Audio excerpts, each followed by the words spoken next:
Welcome back, everybody, to another special episode of Are You Serious Fight Club. I'm one half of your host, Daniel Dees.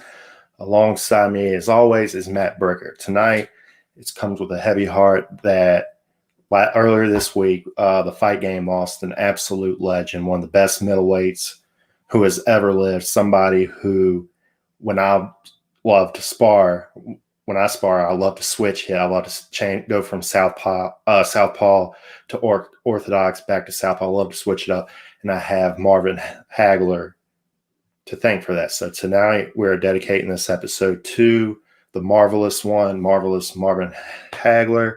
As you can see on Matt's hat, he has his little Marvin Hagler tribute going on. The man of many hats right there, and this one is for Marvin. So tonight, our bottom banner is going to be all about Marvin Hagler. So, Matt, what do you remember about Marvin Hagler besides his legendary fight with Hearns? I mean, that's one of the best boxing fights anyone has ever seen.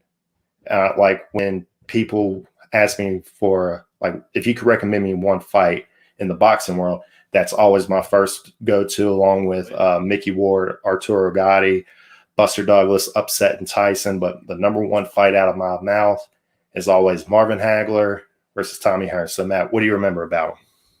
Yeah, I mean, obviously that fight, but I mean, 11 title defenses, 10 knockouts during that span. I mean, the guy fought the best of the best. I mean, they were called the Four Kings of Boxing. He fought arguably the middleweight's most prestigious time frame with, him and Duran and Sugar Ray Leonard and Hearns. It was just a time of warriors, and he was, warrior among the warriors. I mean, he beat the other two. He had an issue there with Leonard at the very end. A lot of people kind of went back and forth on it. He called for the rematch. Leonard didn't want it. Leonard retired. So Hagler was like, man, I'm done. I'm retiring. And then as soon as Hagler retired, 1 month later, Sugar Ray announced that he was coming back. So I don't think he wanted any more of that. I think he had some of Hagler and he was done. And then Right. the guy legally changed his name to Marvelous Marvin Hagler. So I mean, that's got to tell you something about the guy's personality right there. I mean, he's just Absolutely. it's in his blood from day one, and he is a warrior from the beginning. If he would have fought Sugar 2 years earlier, how do you think that fight would have went? Oh, I think Hagler would have won. Absolutely. I mean, I'm always partial to Marvin Hagler, always have been. I mean, that was the fight Same. with Hearns, April 15th, 1985. That was the fight that got me into combat sports. Like, that is the fight. I mean, MMA, boxing, any of it, combat sports in general. That was the fight that got me into combat sports. I mean, it was only less than 3 rounds, but I mean, it had 12 rounds worth of action in those rounds. I mean, it was nonstop from bell to bell to bell. It was just nonstop. Right. And people often forget he absolutely beat the piss out of Roberto Duran. Legendary hands of stone. He just absolutely worked him the entire fight. So, and hopefully these young fighters today, after hearing this news, go dig deep into Marvin Hagler's career, watch his film, watch how he carried himself as a champion. He wasn't this champion who, like, as soon as he had the title, was like, no, I don't want to fight him. He hasn't deserved it. No, he fought anybody who threw their name in the hat. So hopefully these young fighters will see that and try to emulate that instead of trying to play the promotion game. So what do you think his overall legacy is? So when people from now on say Marvelous Marvin Hagler, what do you think the first thing people are going to remember? Thomas Hearns. I mean, it's one of those iconic things that is just, they're going to be, connected together forever. And there's nothing wrong with that, because I mean, what that fight has done for the combat sports. But I mean, that's going to be the first thing that pops in people's minds. And then all the other things will flow behind it. I mean, he was a fighter of the decade for the 1980s. So that tells you right there, amongst all the great fighters of any division, he was right there. He was Rings Fighter of the Year like 3 times in the 80s. I mean, that tells you right there. You look at the list of fighters that he fought. I mean, and the title defenses. I mean, every couple of months he was in there defending the title. he was the first IBF champion. He had the WBC, and then they come along with, the IBF. So, I mean, hey, the guy did it all for that time frame. He did. So, yeah, rest in peace, Marvin Hagler. You're gone, but you will never be forgotten. As long as people like me and Matt are still alive, forcing this down our kids' throat, like this is a legend's legend right here. So as long as we're alive, as long as we're breathing, his memory will be carried on. And I'm not just saying that for myself and Matt. This is fight fans all around the world will forever carry on his legacy. So rest in peace, Marvin. Our thoughts go out to his family and his loved ones. So but we got to move on. The big news that broke today, actually broke this morning, was we've got two breaking news, actually. One was Dana White announced that Khabib is officially retired. He finally acknowledged it. He gave up hope, posted a picture of him and Khabib on the boat saying, "Oh, it's official," with a little 100 emoji. I was like, oh, that's cool. But then he did something, which tells me that he's trying to bait Khabib back into it. He made the next lightweight championship fight between Mike Chandler and Charles Oliveira. In my mind, Dana's making this the title fight. And so if either guy wins, he's going to say this is the best lightweight in the world. Because somebody new for Khabib. Because Khabib has never fought either guy. And I think winning his title would Dana's probably hoping if either guy wins this title and doesn't happen in a funky finish, doesn't end in a draw, he's hoping that this fight ends in a dominating fashion so it will draw Khabib out. So do you think I'm right on this? Do you think I'm wrong on this? Do you think Dana was being sincere about Khabib's retirement? Do you think that him announcing the main event of Oliveira, Chandler was coincidence or what? What do you think? Yeah, actually, the first thought that I got was Poirier must be fighting McGregor again. Because that was it too. That was the first thought I got, because I cannot see why you wouldn't have Poirier fighting for the title unless you had something bigger, already on the platter. That was the first thought I got. But yeah, no, that definitely makes sense. I mean, it's two guys he hasn't fought before. He's probably hoping Chandler wins because Chandler can handle himself on the mic a little bit better than Oliveira. He can probably raise the stink a little bit more and kind of get under Khabib's skin a little bit. But yeah, no, I mean, that, like I said, that definitely makes sense. But the first thought I got is something else must be brewing for Poirier. Yeah, it's 100% Conor. Poirier 3 has definitely happened because of that announcement, especially with the title being on the line. I think Poirier McGregor is going to happen at 170. I think because Conor's pretty much said in his Instagram post dedicated to Khabib that, yeah, if you say you don't want to cut weight, just move up a weight class, don't retire. That's basically what he was saying. So I think that tells me that his next fight is definitely going to be a welterweight. Because I think McGregor's done with lightweight. I think 170 is McGregor's new home, based off of Conor's comments at the end about how don't say you hate cutting weight, just move up a weight class. So what do you think about that one? Yeah, it's possible. They like to do a lot of 165 catch weights. That's just in general among MMA, that 165, is a popular thing. A lot of guys, a lot of organizations, especially in Poland stuff, they utilize the 165. They call it super lightweight. They actually utilize it as a division. So, maybe they'll do something like that, and maybe it'll help kick off. We talk about this all the time. Maybe it'll help actually kick off a 165. Get to maybe that's something, because I'm sure 155 is still tough for Dustin to make. Maybe they're kicking off 165, and what two better names to kick off the inaugural championship than McGregor or Poirier, regardless of who wins, to start off as your new champion. So maybe that's brewing. I didn't think of that. Thank you for bringing that up, because now my little conspiracy tinfoil hat brain is just a brewing right now. Maybe Dana is going to let Poirier fight for the title. Was Tony Williams on Facebook just asked you, Matt, do you think Dustin P will ever get a shot at that title again? I think he's ready. I think we both think that he's going to get a title shot, because we did. Yeah, absolutely. If his last fight's any indication, McGregor didn't bring anything to the table that really affected Dustin. So I think Dustin will take that back in a rematch. And if it is for a 165 title, cool. If this means that he beats Conor again, and he fights the winner of Oliveira or Chandler, and Khabib doesn't. That's also cool. Yeah, like I said, I mean, it may be 165 title, what we were just talking about. If not, then yeah, I don't see any reason why he wouldn't be first up. Like I said, if Conor's on the table, he's going to take that. He's going to want to squash that, because it's always going to be over his head. You went 1-1 with Conor. Maybe he wants to get that done, and he'll be first up, for whoever walks out with this title. But yeah, no, absolutely. If it's not 165, I don't see any reason why he wouldn't get a title shot. Yeah. All right, but let's go ahead and move on. Let's bring on our guest, first-time Fight Club member, Jesse Butler. What's up, Jesse? What's up, guys? What's up? First time on here. What's up? Yes.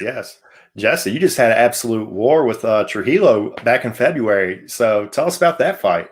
Yeah, that was awesome. Trujillo coming in as a vet, 50, 60 fights. So that alone, I was excited about that, to get to fight somebody with that many fights. But yeah, it was like a 5-week camp, so perfect amount of time for me, and I stay ready all year. So this is the kind of name we were looking for, and just somebody that had the veteran record like that. So great win. He was super excited for the. He was also kind of the bigger fighter. He actually dropped down to fight you. Yeah.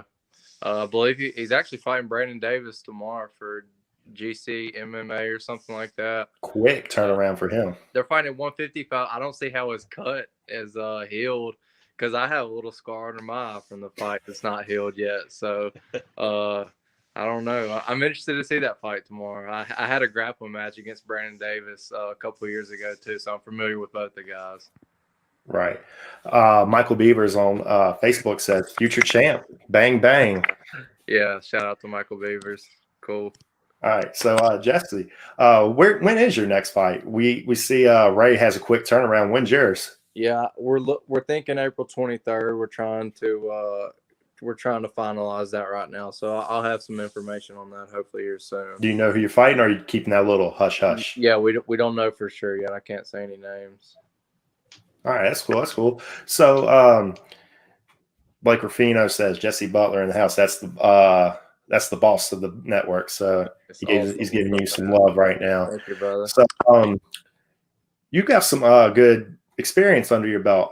You fought Ray, who has over 50 fights. So, when you step into the cage, somebody who's only had at the time, I want to say, you had 12 fights under your belt 13 at the time. Yeah, 13 now. Right.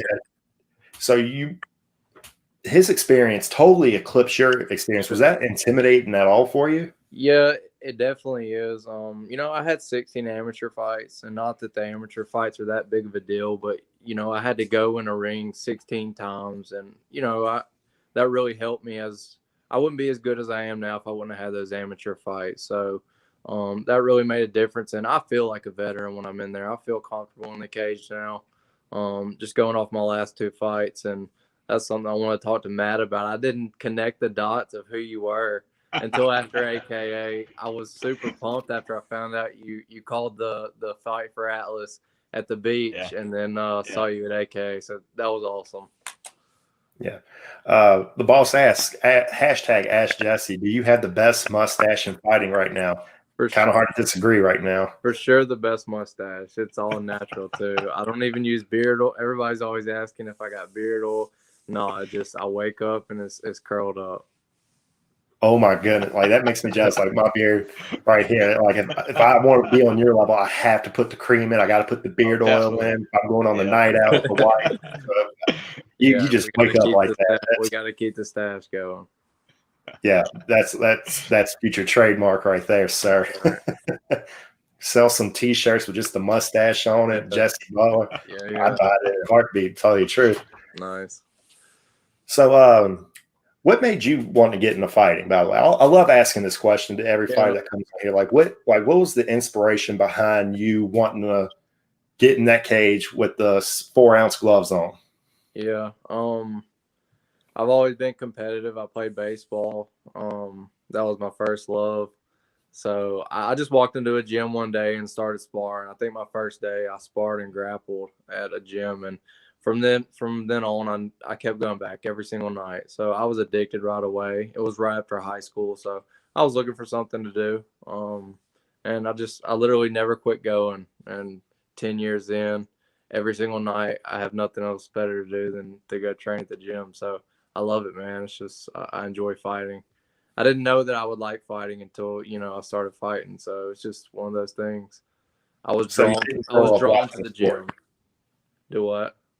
So you never grew up like watching the sport, like idolizing certain guys. It's just something you fell into. Me and my brother watch fights. And maybe that has something to do with it. I always thought I could do that. That's something I could do. I feel like I can beat someone up when I'm standing. Maybe that's a cocky thing, but that's what's going through my mind is like, I could beat this guy up probably.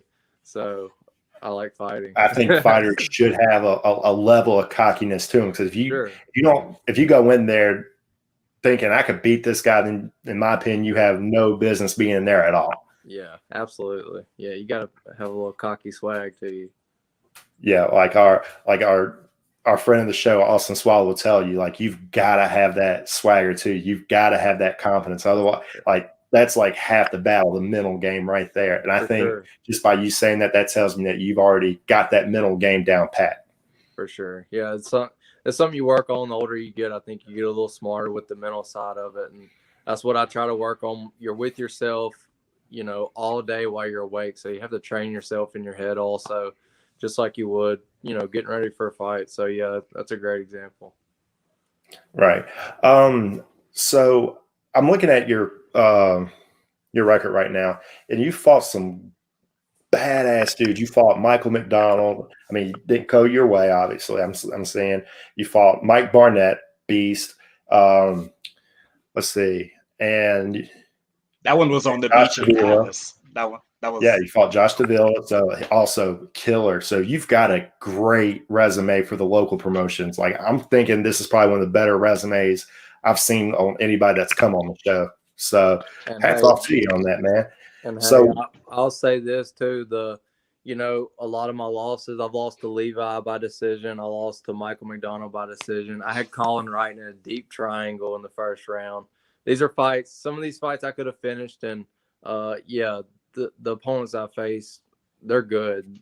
I fought the fight against Mike Barnett. He was 10-2, and I took that on 10 days' notice. I should have finished him in the second round with the choke, but it ended up going to decision. But I was super pumped with that win. He had a 10-2 record. He's solid. Yeah. When I was watching a lot of your film, I've noticed that you're super comfortable on the ground. So when you started training 10 years ago, was jiu-jitsu your go-to, like what you started off training, or was it a different type of discipline? I first trained at a school that we would just spar and grapple, a couple days a week. The other days was conditioning. So I came up just doing MMA, as in we showed up, we sparred. It wasn't very technical. I didn't get into the technical side of jiu-jitsu until about 5 years ago. So very comfortable with my jiu-jitsu now because I train in the gi so much. I train in the gi 4 or 5 days sometimes during the week. So a lot of gi training. That would be a testament to my jiu-jitsu. My school, Cron Gracie Jiu-Jitsu. I'm very comfortable on the ground, but as I've gotten older, I've kind of gone back to my stand-up, and I think it's just meshing well together at this point. So, yeah, I'm super comfortable off my back, and that's given me problems in the past. Sometimes I want to get in there and grapple a little too much instead of stand and trade is what I should be doing first and foremost. Right. So you fight at featherweight. Have you ever toyed with the idea of going up or going down a weight class? So, no, most of my amateur fights were at 155. Okay. That's something people don't know. I fought maybe like 3 times at featherweight, and that was like in 2013, 14. So I'm bigger now than I used to be, and I'm still cutting a 45. So it's getting harder, and it's going to continue to get harder the older I get. I'm 28, so I definitely want to try to, I want to have my bigger fights at featherweight. I feel like it's an advantage for me. I'm bigger than a lot of these guys at featherweight. I think featherweight will be my shot into some bigger organizations. I'll have to fight featherweight just because some of those 55ers are so big. Yeah. And you're getting to the point of your career where these bigger promotions are going to come knocking at your door. They're going to be knocking on your gym's door, asking you what's up. So my question to you is like, every time we got these guys on who are getting so close to making that next step in their career, I got to ask you, would a show like The Ultimate Fighter or Dana White's Contender Series be something for you, or would you rather go like the Bellator route, the WSOF, the PFL? What would you see your next step being? Like, what would you like for it to be? Yeah, if something like that were an option, I think that's an opportunity you could never pass up. If you had an opportunity like the Ultimate Fighter, you should definitely take that just for the experience. And if you want to be a martial artist, that's kind of something you need to go through. But if something like a Bellator fight or something came first, that I'm gonna do whatever I feel like is right at the time. So whatever comes first is what we'll be looking for, and whatever's best for me at the time. So that's hard to say. It's just as soon as I get the call, I'm ready to go though. See, that's the attitude I like. So, Yeah. especially when you said about the Ultimate Fighter, like a lot of guys are very hesitant. Like, I don't know if I can do 6 weeks in a house. Like, you're like, whatever, dude. It's an experience. Let's cool. just do this. Yeah, it would be cool. I think so too. I think it'd be damn awesome going Ultimate Fighter. To be honest with you, because you're training under, you're outside your comfort zone. Obviously, you're the training would be huge. Yeah, the training would be huge. Those amount of weeks with a group of guys, and they're all good, so you're gonna get the best work for those amount of weeks. Yeah. So yeah, I like that attitude towards the Ultimate Fighter because I'm a huge Ultimate Fighter fanatic. Nice. So here, like a couple guys have said, no, I wouldn't do that. It's just not the right trajectory for my career. But you're coming on, it's like, yeah, I would do it because you get that because you see the forest, like you can see the whole forest while they're looking at the trees. You see it as, yeah, it's going to be a tough experience, but I'm training with these group of guys who are already good. I'm training with a coaching staff who have already established themselves. Yeah. So love that answer. Blake Rufino asked on Facebook, he said, hashtag Ask Jesse is a great feeling knowing you can beat the shit out of 98% of America.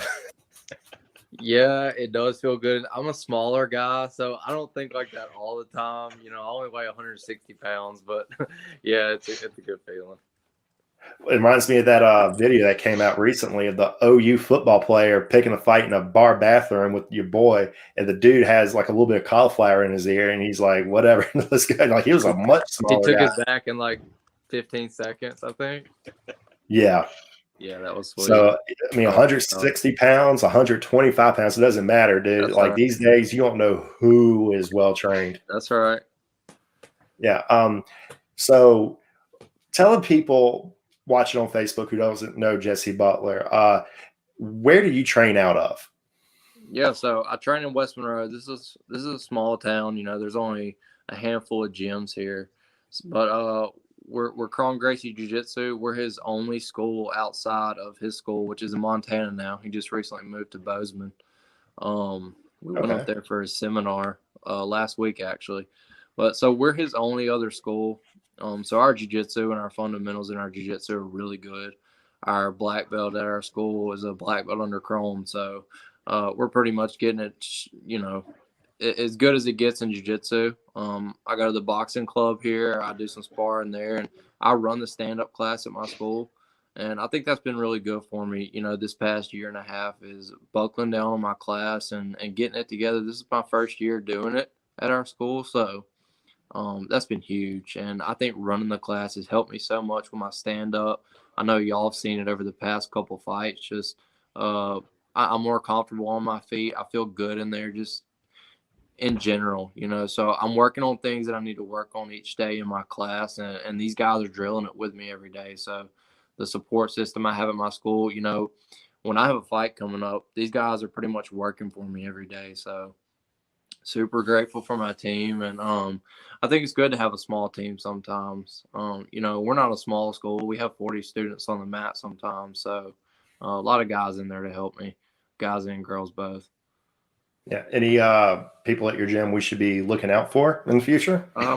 So my teammate Dylan Fraley is doing a purple belt 8-man invitational tomorrow in Fort Myers. This is Brandon Quick's AGF promotion, and it's it's a huge thing for him. But he's got a pro record of 2-1. He was 8-0 as an amateur. He's a stud. He fights at featherweight also. He should be fighting in April with me, so be looking for him. He's a stud. All right. I love asking that question.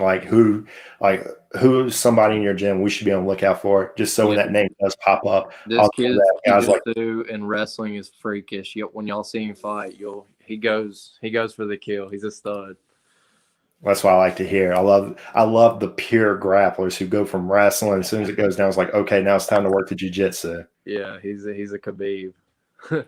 Okay, so he's a Khabib. Okay, so that means he doesn't train in the gi.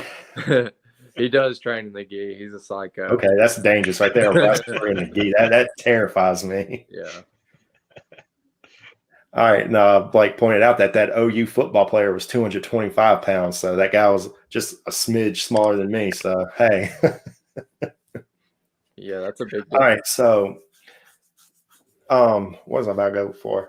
Oh yeah, so do you have like any pre-fight rituals that you go through? So I've had now with my amateur and pro fights, I've had I think like 25, 26 fights.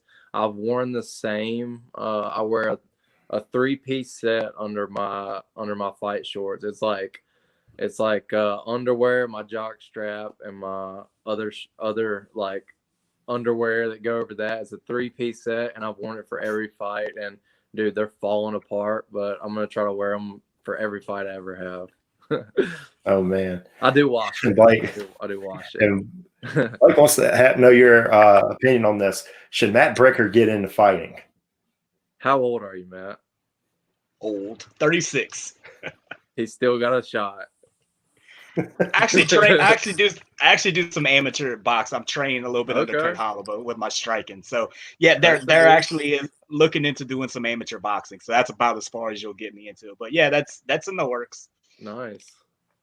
I mean, shit. If you throw your name in the hat, your hat in the ring, no pun intended. I guess I'll have to too. I got some grappling experience. I've competed. I've got me some gold medals under my jiu-jitsu gi. So one day I know a couple of promoters I might be able to get on the undercard somewhere. There you go. I'm only 31 years old. I still got some years. We'll see. Yeah, you're going. Oh, and Jody had to call you out. Come on, Blake, give me a break. And Blake said, good reference, Blake. I didn't even make that connection. Like Joe Burrow, you got some lucky underwear. Nice. I don't only fight in them. Yeah. Yeah. You said you grew up, baseball is your first love. So I got to ask, who was your team growing up and who's currently your team? Oh, the Atlanta Braves. I don't follow the MLB like I used to, but like when it was Chipper, Andrew Jones. Always Chipper. That was a sweet team. Yeah. Yeah. Right. Great fan. Well, Jesse, before we let you go, you want to shout out any sponsors for us?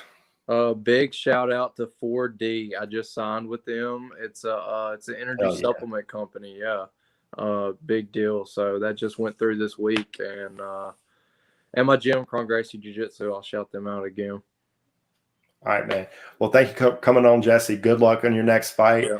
Whenever that's announced, we'll like to have you back on so you can promote it, get some eyeballs on you. So let's get you back on before the fight. All right. Thank you, man. Thank you, guys. I appreciate it. All right. Thank you. All right, Jesse, take it easy. All right, everybody. That was Jesse Butler. I love the lucky underwear. I love the cockiness of him. I eat that up as a fight fan. I consider George St. Pierre the greatest of all time, but he had zero cockiness to him, and it always aggravated the living hell out of me. Like, he was always nervous before fights. He always threw up before fights.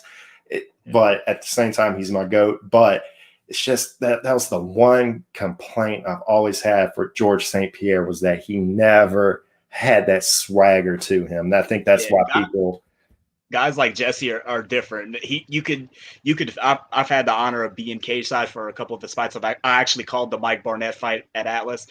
He's one of those guys that you can feel it when he walks into the cage and he's just pacing back and forth while the announcer says his name. He's just got that you can tell that he's just in it. He's eating that moment up. like the Ray Trujillo fight. I mean, the blood is everywhere. It's dripping off of Jesse. He's standing up, and just the more blood that's on him, the more excited he's getting. Like you could just, he's one of those fighters that you can feel it. He's one of those that gives you that feeling. And there's few of those left, and you can tell that he's doing it for the he's doing it for him. He's doing it for the right reasons. He's in there for the love of the sport, and he's one of those that it just exudes off of him. Yeah, just like Austin from last week and weeks ago. Yeah, he's like that too. Just Absolutely. oozes confidence, and there always you can feel it. something about those fighters that I have a soft spot in my heart for. And Blake even pointed out, GSP was in the first episode of Falcon and Winter Soldier. I actually watched that before I came on here tonight. That's why I was a little bit late setting up everything. I was wrapping that up. And if you watch the very beginning of GSP's fight scene, he does a Showtime kick. So be on the lookout for that, people. Good homage to the sport. One of the most famous kicks of all time. So let's go ahead and move on to our next category. So we're back. UFC's back, Jack, in front of a packed house in Jacksonville. Yeah, UFC, I think it was 261, I think it was. And it's going to be George Masvidal versus Kamaru Usman for the welterweight title. And this card is stupid stacked. So, but before we talk about that card, what do you think about Masvidal getting the immediate rematch, Matt? Man, I don't. I mean, I guess I'd have to see what everyone else is up to. I mean, that's the only thing I think of. I would just have to look at it because I don't know. I didn't see anything in that first match that tells me, a quick rematch, or, he hasn't done anything in between to show. So I don't know. I mean, I'd really have to see. Maybe they were just in a rush because they knew they were going to be able to get a stadium, a crowd show, and they just wanted to put something together. Maybe he was the first one that said yes. They put some feelers out and he jumped right on it. Maybe they're trying to keep it guys in Florida. Maybe they're not trying to bring a whole bunch of people in, try and keep it, regional for the most part, being a Florida show, try to keep guys there. You're going to have a crowd coming in. Even if something does happen, at least, the fighters are in Florida. You're not sending, God forbid, if something happens, somebody gets something, you're not sending it across the country. Point. So, I mean, that's really the only thing I can think of is more just logistic reasons for something like that, because in the cage, I haven't seen anything to show me why, he's getting back in there this quick. Well, I got to agree with you on that. Personally, when I first heard that, I didn't think it was Dana doing Masvidal a favor. I think it was the exact opposite. I think it was Dana doing Usman a favor because he saw how easily Usman did this, and I think he wants to put more names against him before he actually throws him more better contenders, just so he can actually sell an Usman fight. Because if you look at Usman's sells in that Gilbert Burns fight, that was a travesty. So I think the only way to get his name more out there is to get him the biggest draw at welterweight. And right now, of the top contenders, Masvidal is the biggest draw. Yeah. It could be financial. I mean, you never know. Yeah. But, I mean, if the stars align and Masvidal wins, I think that's a great thing to happen for the welterweight division. But I seriously doubt that. Even with a full camp Masvidal, I think Usman's going to absolutely work him like he did the first fight. And especially if the Usman that shows up against Gilbert Burns, if that Usman shows up against Masvidal, it's going to be a short night for Masvidal. I think Masvidal will get finished by that version of Usman because Usman was fighting behind a jab, and we've never seen that part of his game. So I personally think, just off the top of my head, I mean, it might change come the week of the fight, but when we run that down, as it stands right now, I got Usman in round 3, TKO. Yeah, I'm definitely going with Usman as well. I mean, but yeah, Masvidal's at American Top Team, so he's going to come in with a game plan. He's going to learn from from some of those things. But still, I mean, if you can't stop the jab, you can't stop it. It's like you can know it's coming all day, but if you can't stop it, then it really doesn't matter what you know. So we'll just have to see. I could definitely see Usman getting it, but we'll just have to see if he can implement the game plan. See how good Mike Brown and them can come up with something to try to help Masvidal out here a little bit. Right, but man, when I saw Usman fight Burns, there's nothing more frightening than a wrestler who can utilize a jab. Because that's how Burns got where he was, really. I mean, he was one of the best ground fighters in the world, and then he learned how to knock people out, and then he ended up, skyrocketing himself to the top. So it's kind of the same thing. Yeah, I think we're seeing Usman involved right before our eyes as a champion. So that, I mean, the last fighter I could think of who actually did that was BJ Penn, who was a grappler who ended up developing his boxing as champion. Yeah. And also on the card, let me run down these fights for you right quick. We got Shevchenko versus Andrade. We got Whaley versus Namajunas. That's going to be a great fight. Oh, yeah. We got Anthony Smith versus Jimmy Crute. We got Chris Weidman versus Uriah Hall. Brendan Allen versus Carl Robinson. This is going to be a stacked card from top to bottom. Dana's going to reward these fans for coming out, and I cannot tell you one fight on here that, let's see. Yeah, all these, maybe the women's strawweight that's going to be on the undercard. Cardinal Losi versus Na Liang. I mean, I've never really heard of either of these chicks, never seen any of their films. So hopefully he's just doing that to put their name out there. Maybe they got something to them. I don't know. But every other fight, like Johnny Munoz is fighting. We got Jeff Molina. So we got Rodrigo Vargas. Can't wait to watch every one of these fights. Are going to be so damn good. Besides the main event, which one are you looking forward to the most? I'd have to look at the card, but definitely that strawweight title fight. Seeing Rose get back in there. Brendan Allen is always great to watch. He's on that's a good fight with Carl Roberson. That's gonna be a fun one to watch. But like you said, man, I mean they're pulling out everything for this first card with a packed stadium. So hey, and top to bottom, you really can't go wrong. Yeah, and another fight, Chris Weidman versus Uriah Hall. Uriah Hall's looking to get that loss off his record. I mean, he's riding some momentum. I mean, he just finished Anderson Silva. I mean, it's not the Anderson Silva we're used to seeing, but just saying that out loud, I finished Anderson Silva, has got to do a world of improvement on your confidence level. Especially when he was always told he was always told he's going to be the next Anderson Silva. That was the big thing coming up from The Ultimate Fighter. Who's going to be the next Anderson Silva? He was kind of crowned that. So to get a win over him, that's got to be, pretty good for him.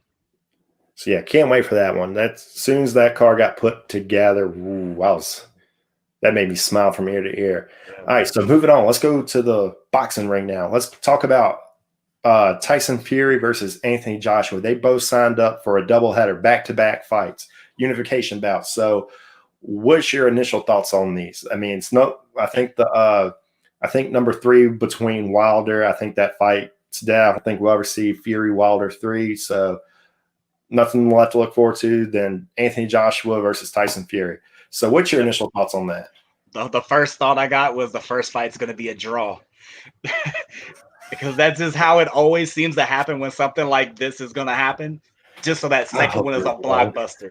I do too, but I'm not going to be, because I'm not when it comes to something like this. It's just that first fight is always a draw for whatever reason. Just so, I mean, boxing is one of the biggest business sports out there. It's all about the money in boxing to these promoters. I hate that you said that, because I think you said draw, but my first initial thing was that Joshua is probably going to get a dumb decision. I think it's going to be a one-sided ass kicking on Fury's part, because Joshua is a freak athlete. I'm not taking anything away from Anthony Joshua, but man, when it comes to straight up boxing technique, power, and just fight IQ, man, Tyson Fury is head and shoulders above him. He gets frustrated pretty easy too, Joshua. So, and there was somebody like Fury who can really box for a bigger guy and someone who's going to mess with your head. So not only, can Fury probably just outbox him, but he's going to mess with him in there too. And that's going to get to Joshua. So yeah, it's either going to be a robbery decision or it's going to be a draw, just to set up. Yeah. I think both fights, I think Tyson Fury's going to absolutely work his ass. Yeah. Boxing wise. It's not even close. Joshua is a hell of an athlete. He could probably get a good punch off, put Fury on his ass. But then again, man. But we saw what happened when Fury gets hit, though. Fury can take a hit and get back up. So we've seen that out of him before. Rose up like the Undertaker in that first Wilder fight. That was one of the craziest things I've ever seen. So can't wait for that. I love Tyson Fury. I'm a huge Tyson Fury fan. Probably one of the most best technical big men who's ever boxed. So can't wait for that. I'm glad that we're on the same wavelength about how that first fight is going to be it's going to be a mess. There's stink to it, and not the good kind of stink. So this past weekend, we saw another controversial ending where Leon Edwards poked Belal Muhammad in the eye. It was a good round one. Leon Edwards looked damn good. Yeah. He controlled the pace. I did not see that coming. I thought he was going to try to fight with his back to the fence to keep Belal's grappling experience at bay, but he was pressing forward. Did not see that coming. And then round two came, and then the eye poke happened. One of the worst eye pokes in the history. Thank God that Belal Muhammad kept his eye, and it doesn't seem like he's going to be on the shelf that long. So what are your we're going to get into what should it be a rematch? What's next for Edwards? We'll get in that later. Do you think we'll ever get new gloves in the UFC, or do you think they're just like, no, just deal with it? Yeah, I mean, they keep saying that they're going to come out with the new technology and they're going to have all these things with the gloves. But, man, I don't know.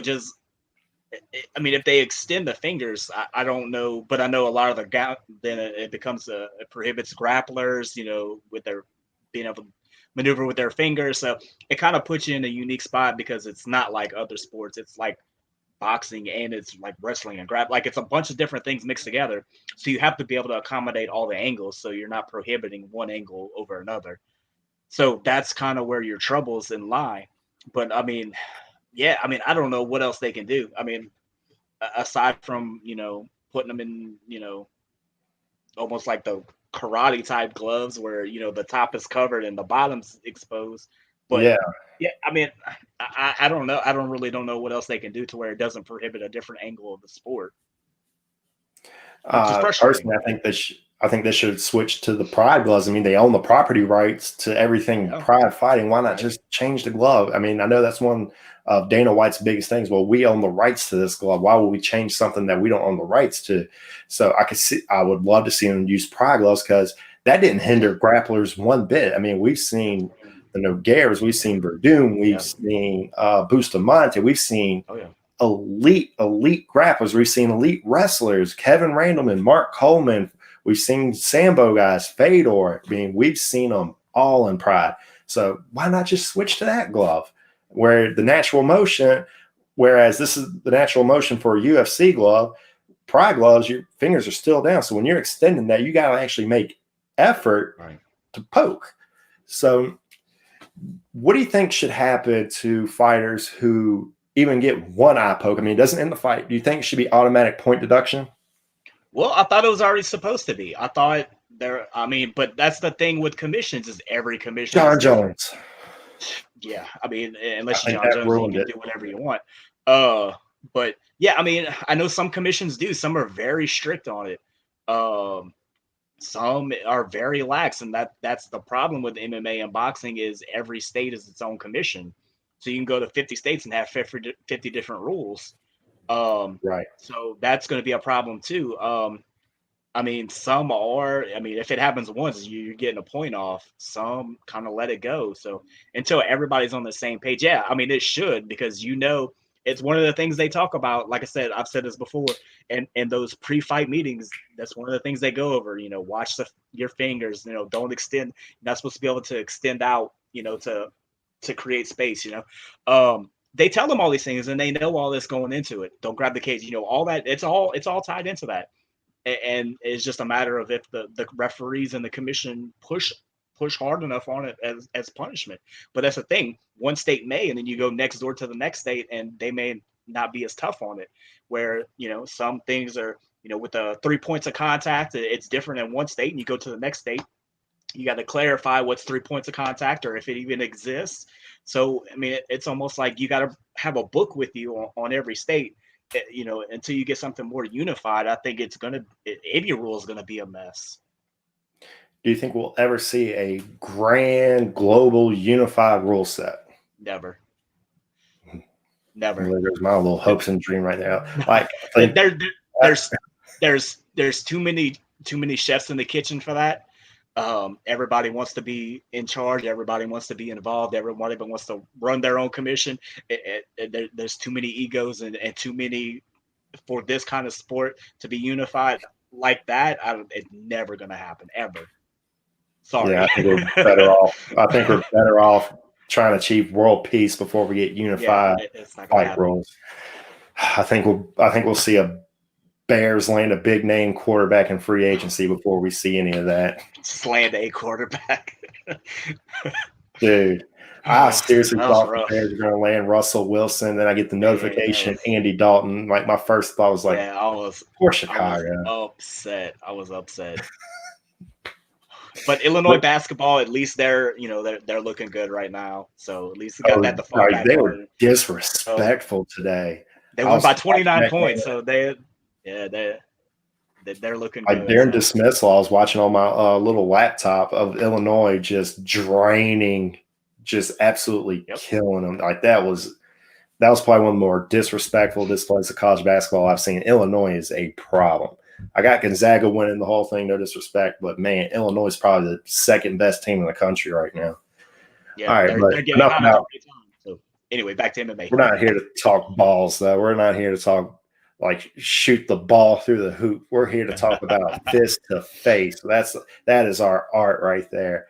All right, so tomorrow night we've got UFC fighting. We got a fight that I'm pretty damn interested in is watching Kevin Holland. I'm very interested in him as a prospect. And he's going up against I wouldn't call him a gatekeeper yet. I think it's a little disrespectful to call Derek Brunson a gatekeeper right now. But the way his career's happened, I think he's knocking on the gatekeeper door. But our main event is Kevin Holland versus Derek Brunson. That's going to be a damn interesting fight. And we got the return of Gregor Gillespie versus Brad Riddell. So just going down this card, man, this is some great stuff. We got JP. We got a husband and wife fighting on this card. We got JP Buys versus where's his wife at? Who's this fight? Oh, and Cheyenne Buys. So, man, that's got to be weird. You're the husband. You're curtain pulling for your wife's fight for later on that night. Yeah. Man, at least they're both fighting. They're both on the big show. So we got Montel Jackson versus Jesse Strader. Here's a fight that I want everybody to pay attention to. Trevin Giles versus Roman Doldeez. I'm sorry if I always butcher these Eastern European names. Sorry, Eastern Europe. Come at me. I deserve it. All right. So we got at middleweight, we got Roman Doldeez going down to middleweight. The dude is an absolute beast. If you go watch his fight in UFC, he throws a head kick, all right? But the head kick doesn't land, but it still knocks his opponent out because the dude ran into Roman's kneecap and just straight up iced him. So that's Roman's thing. But across from him, he has Trevin Giles. Trevin Giles is an absolute beast. So that's going to be one of the more fun fights we're going to have on the card because if you don't remember Trevin Giles, he beat James Krause, a very underrated fighter, beat him by split decision, and he beat Bevan Lewis, just straight up beat the piss out of him for 3 rounds. So that's going to be a fun one. So we got Leonardo Santos, always a fun outing at lightweight. And we got local girl. We got Macy Shaston fighting. So, Matt, have you ever called any of Macy's fights? No, I haven't. She was for some reason I figured you would have. But no, she's been in the UFC for a little while. So yeah, just missed her. Yeah, and she's fighting Marion Renault. We got Tai Tuivasa versus Harry Hunsucker. That's a name right there. I haven't seen anything on Harry Hunsucker, but everybody who has seen him is telling me to bet the farm on him against Tai Tuivasa, so that should be a fun one. So let's go ahead and break down these next few fights. So we got Max Griffin versus Keenan Saunders. So who do you like in this one? I like Song in this one. He's on Same. riding the hot streak right now. And a lot of it is about momentum. A lot of these guys are very similar in skill set. They're at the top of the charts. They're in the UFC. So everything's going to be close. It's all at this stage. A lot of it is mental and momentum. And Song is he's just riding that hot wave right now. So yeah, I'm gonna go with him. He's just got a little bit more going for him in the right direction. Right. And we got next up, we got Adrian Yanez versus Gustavo Lopez. I think I'm taking Lopez in this one. Who you got? I'm gonna go with Yanez. I liked what I've seen out of him. Especially his LFA days. I'm gonna go that way. Again, another close fight. They're doing real good. These matchmakers right now of getting these guys closely. Yeah, Sean Shelby should give himself a pat on the back on that one. Yeah, they're just so. Yeah, I'm gonna go the other way. But man, a lot of these fights, though, I can see them going the other way. They're really close. So awesome matchmaking right now. Yeah, and then we got Cheyenne Buys versus montserrata Ruiz. Who do you got in that one? Man, I'm gonna go with Ruiz. I think Buys will probably have the upper hand, and then Ruiz will just catch her in some kind of submission. Very dangerous ground fighter. Coming from Invicta. She's fought some big names in women's MMA. I think Buys might have the edge, and then Ruiz the catcher in something. Right. All right. So now we got our co-main. I'm telling everybody right now, man, y'all forgot all about Gregor Gillespie. These odds are too damn close to not bet everything you have on Gregor Gillespie right now. That dude is an absolute animal. I think he's Khabib Nurmagomedov 2.0. It's just unfortunate that his last fight, he was too comfortable in his stand-up. He didn't rest on his laurels with his wrestling. He didn't bring the pressure to Kevin Lee. It's like he went out trying to prove something against Kevin Lee about his stand-up, and he got head kicked. He got put on ice on that. And he's fighting, Brad Riddell. Excellent fighter. But for this one, I'm definitely taking Gillespie. If y'all are in a betting mood, please go put the money on Gillespie. Yeah, I'm going the same way. It's one thing to get, to lose by a knockout. You can get caught, and it's one thing to get dominated, lose by decision. It wasn't anything like that. Kevin Lee's a very strong guy, and he got him. He decided to step toe to toe, and he got caught. That's a 50-50 chance you take when you decide to do that. If he sticks to his game plan and does what he can do, that got him, the 13. He's 13-1, 12-1, whatever it is. What got him all those wins? He'll be okay. So yeah, I think he'll do what he needs to do, and he'll end up getting back on track. Yeah. All right. And our main event, I think I'm calling it right now. If Kevin Holland pulls this out, I think he's in line for a title shot. I think if he wins in dominating fashion, I think he's going to jump the winner of Whitaker Gastelum, and I think he's going to get the title shot against Izzy Adesanya. Because quite frankly, Kevin Holland can sell a fight. I think he has his presence on the microphone, the way he carries himself, his highlight reel. I think that's going to garner a lot of interest to put the eyes back on Izzy Adesanya. Can Izzy fight somebody who is as cocky as he is? So this fight, I am going to take Kevin Holland, but I'm not going to be surprised if Brunson puts him away. So who do you got in this one?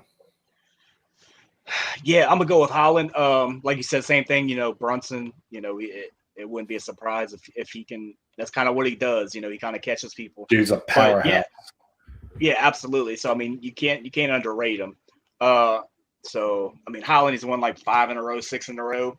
He had 4 or 5 fights just last year alone. He took advantage of 2020, and I think, Dana White knows that. He sees that, and he rewards people for that. It was a tough year to get a hold of people, I'm sure, for fights. And, Holland, I'm sure he jumped up every time the phone was called, and he produced. It's one thing to help out the boss, but it's another thing to produce when called upon. And yeah, especially with the timing, I think could end up right too. Because Izzy fought a couple weeks ago with Jan, so they may be ready for a middleweight title before Whitaker, the Whitaker matchup winner is ready to fight again. So timing wise too, it could work out for him too. And he wins one, he's got 6 in a row. You help out the boss all year, and plus you produce. You win a main event in 2021 to kind of start out your year. So yeah, I mean, I could see him that being a possibility. It looks like all the stars will align right if he can pull out a win, especially if it's a knockout or some kind of highlight type finish. All the more. Right. All right. So that does it for UFC Fight Night. So let's go ahead. Let's end this. Let's do 3% Polish with Matt right now. So Matt, I'm gonna do something. I'm gonna leave you to the camera by yourself. Let's talk Poland fighting, baby. Yeah, I'll make it brief. Tomorrow, you can go to kswtv.com, download the KSW app. It's like $11, so I mean a lot less than you pay for a UFC event. The main event is actually going to be a super heavyweight fight. They're starting to implement that division now because there's a lot of names over there that they can use. Weigh-ins were today. Maurice Pudzianowski, about just Puz, world's strongest man out of Poland, weighed in at 265. The guy he's fighting, his nickname is Bombardier. He is a Senegal-style wrestler. He weighed in at 333 pounds. So you're going to have a couple of big boys in there. He's 2-0 in MMA, but Pud's is like 13-7. The experience difference, this is way too big a gap. But, Bombardier is a big name. That's kind of what KSW's heavyweight division is a lot about is big names. As in America, the featherweight division, the lightweight division, the bantamweight division is the bread and butter as far as the skills for KSW. But the heavyweight division is really, the showcase division. They had guys like Popek, who's now at Fame MMA, as an organization based in Poland. So, I mean, that's kind of, what you'll see there. The co-main event is Anton Rakic defending his title against Sebastian Przybis, and this is going to be the second time they fought. Rakic has beaten him before by unanimous decision. Started to wipe out the division a little bit. I actually talked to him last week or two ago, and he said, I got more to prove in the bantamweight division. He said, I want to totally clean it out as champion. He said, then I'll fight anybody at featherweight. He said, I'll go up. I don't have a problem doing that. He said, I started as an amateur at featherweight long ago and then just worked my way down to bantamweight. So he said, it wouldn't be anything new for me. He said, I'll fight the featherweight champion. I'll fight a featherweight. I'll fight at a catchweight. If KSW puts a name on the paper, I'll sign it. So he's one of those guys that'll fight anybody. And a lot of their champions are like that. Roberto Soldic, the welterweight champion. They had a main event pull out. I want to say it was KSW like 48, 49s, right in that area. Their main event pulled out. He jumped in on like 2 weeks' notice and defended his title on 2 week notice. It's very rare you see a champion do that, but they're just kind of a little bit different over there at KSW. So fight. It's 9 fights, so it's definitely worth checking out. Like I said, it won't interfere with your UFC either if you're a diehard UFC guy. Because of the time difference. So it ends up being about noon 1 p.m. Central, when KSW fights kick off, and it ends right before UFC. So if you're worried about that, you're a diehard UFC, and you need some more MMA before UFC kicks off, then KSW, it can be your new go-to. And that's it. Well, we got Fame MMA and Babylon MMA both have events next week, Friday and the Saturday. So next Friday, we'll talk a little bit about those, but we'll cover KSW since that's tomorrow. We'll talk about the other ones next week. Yes. All right, Matt. That was awesome. All right. So that does it for us tonight. Remember to subscribe to Are You Serious Sports on YouTube. You won't regret it. A lot of great LSU talk coming from Blake Ruffino. And every Friday, you can see us on YouTube as well instead of having to get on the old Facebook. All right. So that does it for us tonight. Enjoy the fights tomorrow. Enjoy KSW. Enjoy UFC. Don't watch basketball. Yeah, watch fights. That's a lot better. It's a lot better. Get your adrenaline going. All right, so that does it for us tonight. So, Matt, remind the people, what's the first rule about Fight Club? Tell all your friends about AYS Fight Club. Absolutely.